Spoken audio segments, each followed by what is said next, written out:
है कि सोमवार की अगर प्रदोष पड़ती है, बहुत ध्यान से सुनना महाराज, सोमवार की प्रदोष पड़ती है तो शंकर भगवान कैलाश पर निवास करते हैं। हमारे यहाँ कहते हैं सोमवार की जो प्रदोष पड़ती है वो इच्छा पूर्ति करती है। प्रदोष सोमवार एक ही दिन पड़ रहा है, बन सके जीवन में 11 प्रदोष या 26 प्रदोष करने के बाद आप उसका उद्यापन कर विराम भी दे सकते। पर जीवन में एक बार प्रदोष का व्रत मौका मिले, जिस कामना से जिस दिन का भाव आपके मन में आए कि मुझे रोग से मुक्ति पाना है तो ये प्रदोष मुझे करना है, मैं और रोग मुक्ति के लिए हम मंगल जो भी आपके मन में आ रहा है, संतान प्राप्ति के लिए शनिचरी प्रदोष, आप उसका स्मरण करें। फिर लिखा शिव महापुराण में, बड़ा सुंदर लिखा वेदव्यास जी ने, मान लो आप प्रदोष का व्रत नहीं कर सकते, आप अगर व्रत नहीं कर सकते तो प्रदोष के दिन, प्रदोष काल में शाम का समय सूर्यास्त का कुछ पल कुछ घड़ी के पहले से लेकर बाद तक का प्रदोष काल के अंतर्गत आप शंकर जी के मंदिर में जाकर 1 लोटा पानी 5 बेलपत्र भी अगर समर्पित करते हैं तो संपूर्ण प्रदोष का फल आपके भाग्य में प्रबल हो जाए। शिव महापुराण में इसका 26 प्रदोष में से कोई भी प्रदोष का दिन हो और प्रदोष काल में आप अपने घर से जल और एक हाथ में घी का भरा हुआ दीप लेकर जिस दिन शंकर के मंदिर में जाते हो, शंकर को जल चढ़ाकर हाथ का स्पर्श जलाधारी पर कर कर शिव मंदिर में दीप प्रज्वलित कर देते हो, 26 प्रदोष का पुण्य फल उसी क्षण प्राप्त होगा। प्रयास करना, जब जब जिस महीने में जो प्रदोष पड़ा करे, जब प्रदोष पड़े बन सके 1 बेलपत्र, बन सके 5 बेलपत्र, शमी पत्र, हरा मूंग बेलपत्र, एक कलश के अंदर थोड़ा सा पानी लेकर 1 बेलपत्र, हरा मूंग, शमी पत्र डालकर और उसमें थोड़ा सा गुड़ डालकर भगवान शिव का स्मरण कर कर प्रदोष काल में, मान लो कोई काम आपका बहुत जरूरी है, बहुत दिनों से आप थक गए हैं, नहीं हो रहा, कर्जा बढ़ रहा है, धन नहीं आ रहा, व्यापार नहीं चढ़ रहा, या कोई समस्या बहुत प्रबल है, कोई एग्जाम में बैठ रहे हो नहीं हो रहा, परीक्षा भी दे दी है, रिजल्ट आने ही वाला है, तो भी प्रदोष काल में, प्रदोष के समय वो जल, मूंग, समीपत्र और बेलपत्र और गुड़ का शंकर के शिवलिंग को समर्पित करना प्रारंभ कर दो। 2 या 3 प्रदोष करोगे, बाबा आपकी मनोकामना शीघ्र पूर्ण कर देगा। 2 या 3 करो, बाबा करेगा। दुखों से पीछा छूट ही नहीं रहा, तब उस जगह पर बेलपत्री के मध्य भाग में, जो बीच में डंडी का जो भाग है, बड़ी पत्ती और ये 2 छोटी पत्ती के मध्य में जो डंडी का भाग है, उस डंडी के भाग में पीला चंदन और एक अक्षत पीला शंकर भगवान को किसी भी प्रदोष के दिन आप अगर प्रदोष काल में समर्पित कर रहे हैं तो ये निश्चित है कि धीरे धीरे कर कर वो दुख समाप्त होगा। तो प्रदोष व्रत का नियम जो आप ले रहे हैं, प्रदोष व्रत को जो आप श्रवण कर रहे हैं उसको जरा ध्यान से सुनिएगा। सबसे पहले स्नान ब्रह्म मुहूर्त का, सुबह का, उसके बाद में फिर आसन पर बैठकर भगवान की भक्ति को धारण करना, शंकर का अनुमोदन करना, शिव भक्ति में डूबे रहना, शंकर का स्मरण करना, शंकर के नाम का स्मरण करते रहना, ये प्रदोष का मूल तत्व। महाराज,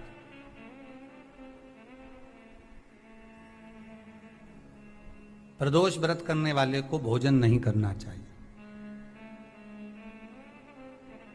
ध्यान दीजिएगा।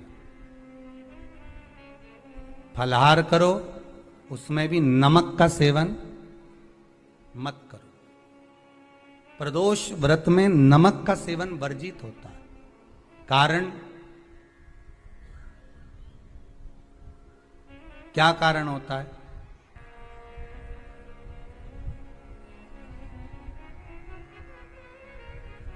पूजन करें प्रदोष काल में, शिव की आराधना करें,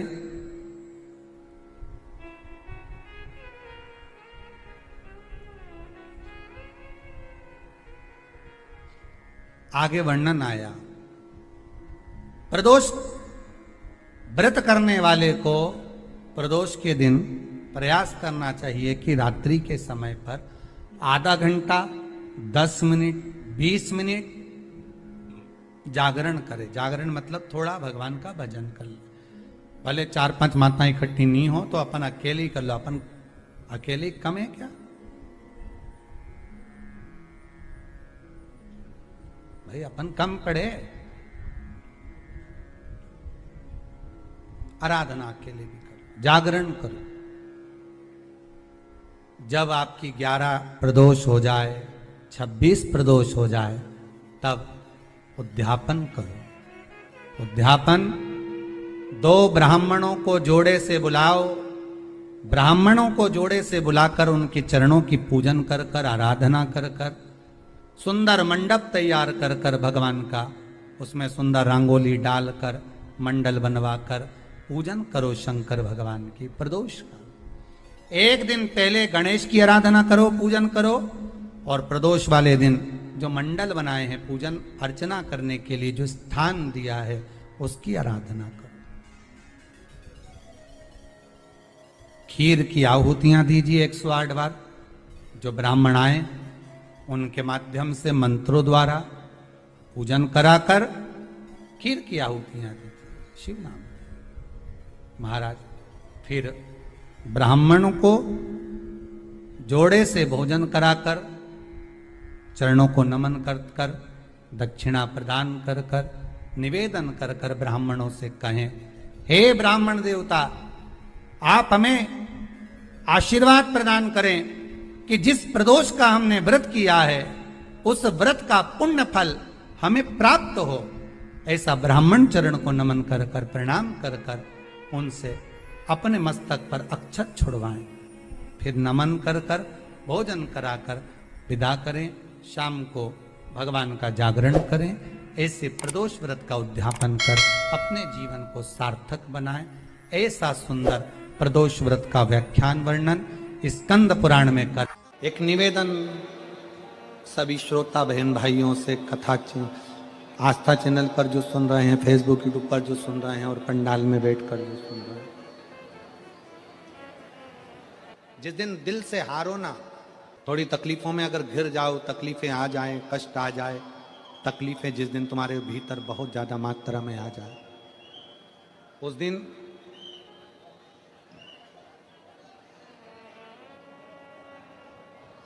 तीन बेलपत्र, एक बेलपत्र में पीला चंदन, बीच वाली पत्ती। जिस दिन तुम्हें लगे कि मैं बहुत दुखी चल रही हूं और मेरा काम हो ही नहीं रहा, बहुत तकलीफ की जिंदगी चल रही है, कोई हाथ पकड़ने वाला नहीं है, कोई संभालने वाला नहीं है, और बहुत तकलीफ हो रही, बहुत तकलीफ। उस समय पर एक बेलपत्री के बीच वाली पत्ती पर पीला चंदन, दूसरी पत्ती पर लाल चंदन, और तीसरी पत्ती पर 11 चावल गीले, पानी में उसको थोड़ा सा भिगो लें या धो लें, 11 चावल गीले शिव जी की उस पत्ती पर रखें। सबसे पहला पीला चंदन का बेलपत्र, दूसरे नंबर पर लाल चंदन का बेलपत्र, तीसरे नंबर पर जो 11 चावल आपने धोकर रखे हैं वो हाथ की हथेली में रखना है, और हाथ की हथेली में रखकर अपनी कामना कर कर भगवान शंकर से विनय कर कर पंचाक्षर मंत्र नमः शिवाय या षडाक्षर मंत्र ओम नमः शिवाय या श्री शिवाय नमस्तुभ्यम बोलकर उस बेलपत्र पर सीधे हाथ में रखकर उल्टे हाथ का स्पर्श कर कर बाबा से अपने मन के भाव कहकर शंकर के शिवलिंग पर उसे समर्पित कर दीजिए। एक ही लोटा जल, जहां से जल बहता है अशोक सुंदरी वाली जगह, एक ही लोटा जल जहां से जल बहता है उस जल बहने वाली जगह पर 3 बार उस जल को अपनी कामना कर कर श्री शिवाय नमस्तुभ्यम या पंचाक्षर मंत्र या षडाक्षर मंत्र बोलकर 3 बार उस स्थान पर गिरा दीजिए। गिराने के बाद में बाबा से विनय कर कर अक्षत वाली जो बेलपत्र है, एक बेलपत्र और एक अक्षत उसमें से अपने लिए लेकर आ जाओ। उसको 2 महीना 3 महीना अपने घर में रखिए। जितना भी दुख है धीरे धीरे बाबा समाप्त कर कर खुशियां घर में लेकर आता ही है। दुख समाप्त होगा, खुशियां घर में आएगी जरूर। जो बेटियां ससुराल में दुखी हैं, बहुत कष्ट में हैं, या आपस में सामंजस्य पति पत्नी का नहीं बन रहा है, या कोई विवादित वाली बात है, तो निवेदन है तलाक पर बात को लेकर मत जाना। एक बार बाबा देवाधिदेव महादेव का एक भाव जरूर प्रकट करना। महाराज श्री अवधूतेश्वर महादेव का नाम लेते हैं। कौन से महादेव? अवधूतेश्वर महादेव का नाम लेकर थोड़ी सी मूंग, हरी जो मूंग होती है, उस मूंग को गला लीजिए पानी में। गलाने के बाद में उस मूंग को शिव मंदिर में ले जाकर भगवान जो नंदीश्वर विराजमान होते हैं वहां रखकर 7 बेलपत्र उस मूंग पर चढ़ा दीजिए।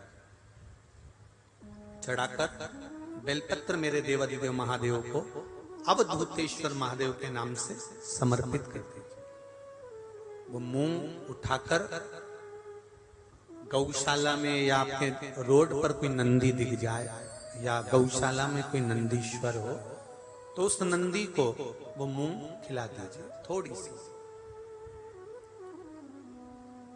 3 या 4 प्रदोष करोगे, तलाक तक बात नहीं पहुंचेगी, आपस में प्रेम बढ़ जाएगा, बेटी को सम्मान मिलना प्रारंभ हो जाएगा और टेंशन समाप्त हो जाएगा, परिवार नहीं टूटेगा। जीव को प्रिय है पुष्प में आंक का पुष्प, जो आंकड़े का पुष्प होता है शंकर को बड़ा प्रिय है। और दूसरे नंबर पर शंकर को प्रिय है शमी का पुष्प, बहुत ध्यान देना महाराज। तीसरे नंबर पर शंकर को प्रिय है महाराज सरसों का पुष्प। सरसों होती है ना, जो राई अपन बोते हैं, सरसों बोते हैं, उसमें पीले कलर का जो पुष्प लगता है। हमारा तो निवेदन रहता है जब तक सरसों आए तो प्रयास करा करो कि सरसों के 108 पुष्प शंकर भगवान पर चढ़ाना प्रारंभ कर दो। महाराज ये पक्का है कि वर्ष भर कोई बड़ी बीमारी आपको घेर नहीं सकती अगर सरसों के फूल शिव को चढ़ रहे हैं तो। और प्रयास करना कि सरसों का जो पुष्प होता है, सरसों का जो फूल होता है महाराज, अगर कोई व्यक्ति को किडनी या लीवर से जुड़ी हुई कोई तकलीफ होती है या किसी व्यक्ति का एक्सीडेंट हो गया होता है और उसका कोई अंग रह गया हो, कोई शरीर का कोई भाग रह गया और वो काम नहीं कर रहा हो, जैसे किसी के पांव रह जाते हैं एक्सीडेंट के बाद, किसी का हाथ रह जाता है, या कोई अंग काम नहीं कर रहा हो, वहाँ ब्लड पहुँच नहीं रहा हो, वो जगह एकदम सुन्न हो गई हो, खाली पड़ गई हो, तो उसके लिए शिव महापुराण की कथा कहती है कि सरसों के पुष्प 11 शंकर जी के राइट भाग में, जहाँ शिव जी के गण दरवाजे के द्वारपाल मणिभद्र जिस जगह पर निवास करते हैं, कौन निवास करते हैं? मणिभद्र। शंकर जी के दरवाजे के द्वारपाल हैं मणिभद्र जी। तो मणिभद्र दरवाजे के द्वारपाल में राइट भाग में मणिभद्र जी विराजते हैं। मतलब राइट भाग कौन सा हुआ? जब आप मंदिर से बाहर निकलेंगे तो राइट भाग, मंदिर में प्रवेश करेंगे जब राइट नहीं होना चाहिए, आप मंदिर से जब जाएं तो राइट भाग। मतलब आप मंदिर से राइट से जाएंगे तो शंकर जी का भी राइट हो जाएगा, क्योंकि शिव जी ऐसे बैठे हैं तो शंकर जी का भी राइट हो गया, देवता उनका भी राइट हो गया, तो राइट भाग सीधा हाथ मणिभद्र जी का स्थान। 11 सरसों के पुष्प मणिभद्र के उस द्वार पर आप रख दीजिए और मणिभद्र के द्वार पर रखकर अंदर जाकर 108 वापिस जब आप बाहर निकल रहे हैं, ये पुष्प आप रखने के बाद एक बार बाहर जाएंगे, फिर वापिस आएंगे मणिभद्र रखने के बाद, और अंदर जाकर 108 सरसों के पुष्प शंकर को समर्पित करेंगे महाराज। उस सरसों के पुष्प जो शिव जी को आप समर्पित कर रहे हैं उसको वापस लेकर आएंगे, श्री शिवाय नमस्तुभ्यम बोलकर उस सरसों के पुष्प को महाराज सरसों के तेल की बोतल में उसको डाल लीजिए। शंकर भगवान को किसी भी प्रदोष में शाम के समय प्रदोष काल में उस तेल को वापस ले जाकर चढ़ा दीजिए शिव जी को, उसको वापस लेकर आ जाइए। उस तेल का प्रयोग आप नाभि में डालिए और जो शरीर काम नहीं कर रहा उस स्थान पर कम से कम 15 दिन 20 दिन तक उसकी मालिश करना प्रारंभ करिए। बाबा चाहेगा तो चलाने का प्रयास कर देगा और वो अंग वो शरीर काम करने लगेगा। मणिभद्र का स्मरण, श्री शिवाय नमस्तुभ्यम, सब बोलिए एक बार जमकर, श्री, अरे पहले बोल दिया, हमारे साथ तो बोलो, श्री शिवाय नमस्तुभ्यम। भगवान शिव के मंत्र का स्मरण कर कर करते सरसों का जो पुष्प है उसमें आनंद की अनुभूति है।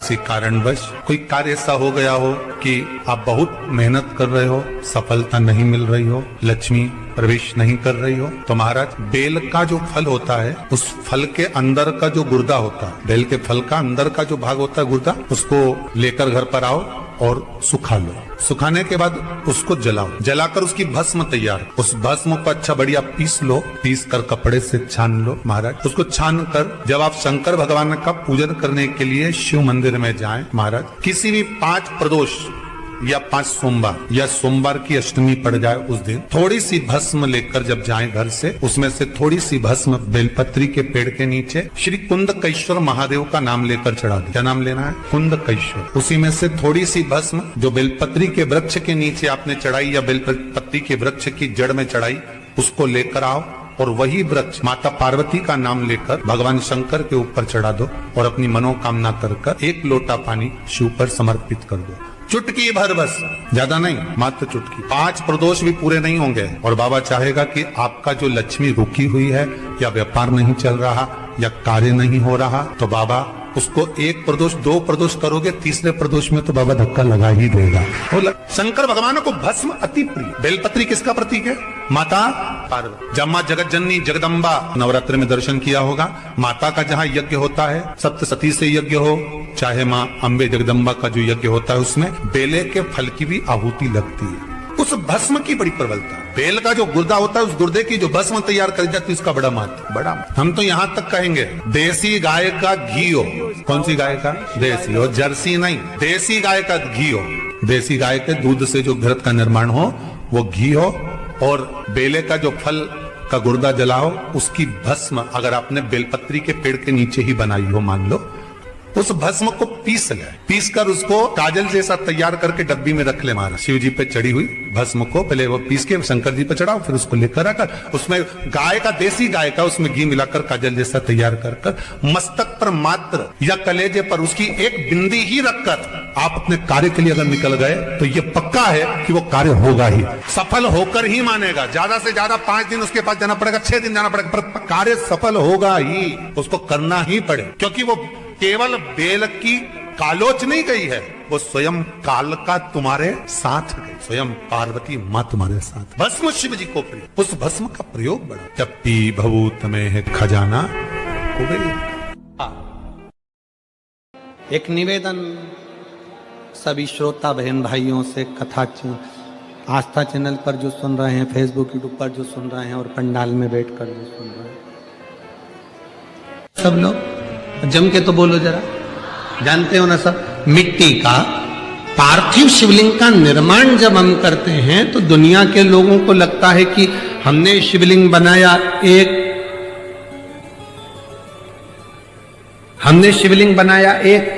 तो एक शिवलिंग के पूजन का फल मिल रहा है।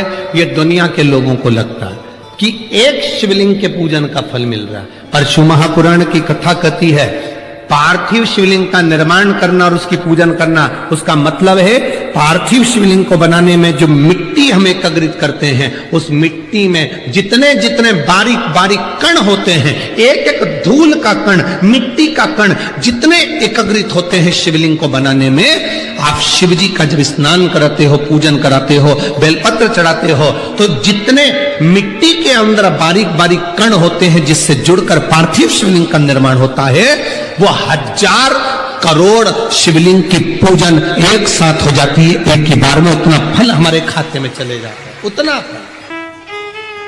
शंभो शरणे मांगो घड़ी दुख काटो दया करी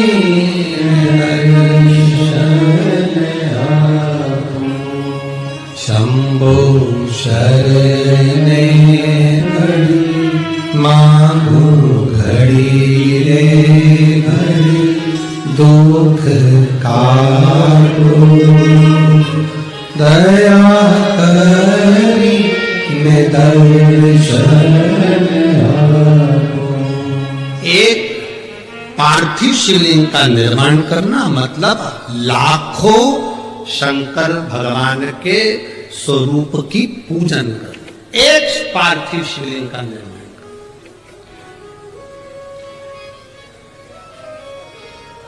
आप में से कितने लोग हैं जो महीने में, 2 महीने में, 6 महीने में एक बार पार्थिव बनाते हैं? उठाओ जरा हाथ। एक आध बार पार्थिव बनाते हो? रखो। कुछ मत करो। आज अमरावती की इस पवित्र धारा से एक संकल्प ले लो कि महीने में, जो हर महीने शिवरात्रि आती है, मैं महीने की हर महीने जो शिवरात्रि आती है उस शिवरात्रि पर अपने गमले में, घर में जो मिट्टी हो, गमले में मिट्टी हो, पेड़ पौधे की जो मिट्टी हो, अपने गमले की ही मिट्टी को वहीं पर ऊपर उठाकर उसी गमले के अंदर शिवलिंग बनाकर वहीं पर पूजन कर वहीं पर उसका विसर्जन कर दूंगी। उसका भी जो पुण्य है उतना ही मिलेगा जितना पार्थिव शिवलिंग के पूजन का। कोई नियम बना लो कि 1 महीने में एक बार मुझे पार्थिव बनाना। कोई नियम बना लो मैं 3 महीने में एक बार पार्थिव बनाऊं। कोई नियम बनाओ कि मैं 6 महीने में एक बार पार्थिव बनाऊं। कोई नियम बना लो कि मैं साल भर में एक बार, जो सावन के महीने में शिवरात्रि आती है, जैसे आप लोग सब ऑनलाइन बनाते ही हो, पार्थिव बनाना। एक संकल्प अपने लिए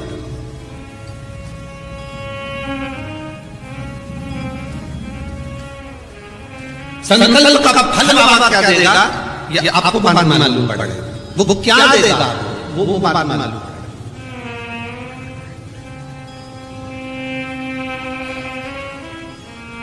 और तेरी कृपा बिना न हिले एक भी लेते हैं श्वास, तेरी कृपा से तनो तनो